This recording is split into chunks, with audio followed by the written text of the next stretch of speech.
everybody. So some parts came in and I will be installing those along with doing a slight bit of wiring modification that has to be done, and I have to replace the hydraulic line for the pump. There's a cut in the hydraulic line, which is why you might have noticed previously there was all this hydraulic fluid all over the floor. I got that cleaned up, and I have to replace that line and clean the hydraulic pump itself.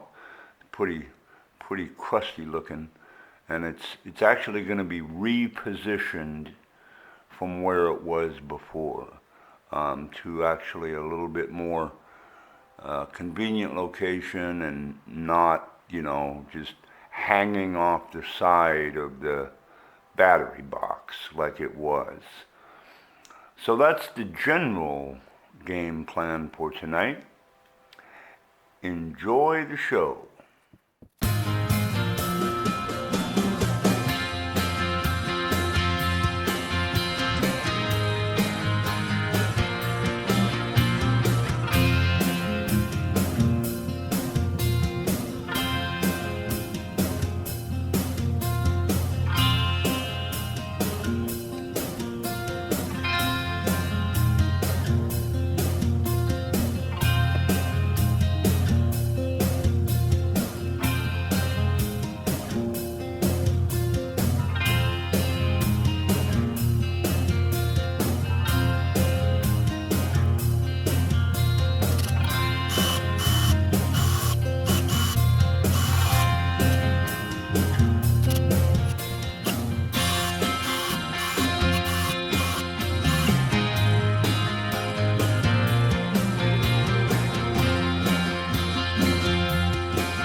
Okay, so I got a bit done tonight. I got the new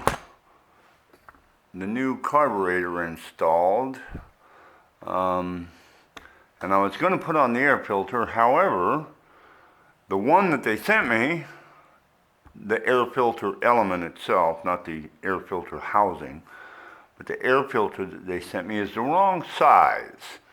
So I have to return that. Got that old funky hydraulic line removed, and didn't even spill that much hydraulic fluid, although I did spill some. And I cleaned up the hydraulic pump and gave it a fresh paint job. Hammered look paint, kind of a metallic bronze, and as you can see, I have to have the bed propped up because there's no hydraulic pump hooked up right now, but I have to keep that up so that when I get the new line, I'll be able to attach it to the ram. And it's going to be mounted in a different location than it was before. The pump, I mean, is going to be mounted in a different location. I didn't really care for the way that it was like hanging off of the side of the battery box. And the battery box is off at the sandblaster, which I'm supposed to get that stuff back either today or tomorrow, and then I'll be able to prep all that stuff for painting and get it all painted and reinstalled. And I have to go to the store and buy a whole bunch of new nuts and bolts. I tried a couple of different techniques for like resurrecting the old ones and removing all the old rust that was on them, but short of taking those and having each one individually sandblasted, it didn't work. I tried both the electrolysis process and the rust remover solution, which has worked really well for me on the interior of gas tanks and stuff like that. But I left that stuff soaking in there for 2 days and didn't do anything. So I'm getting new nuts and bolts. So that's my video for today. I hope you liked it. See ya.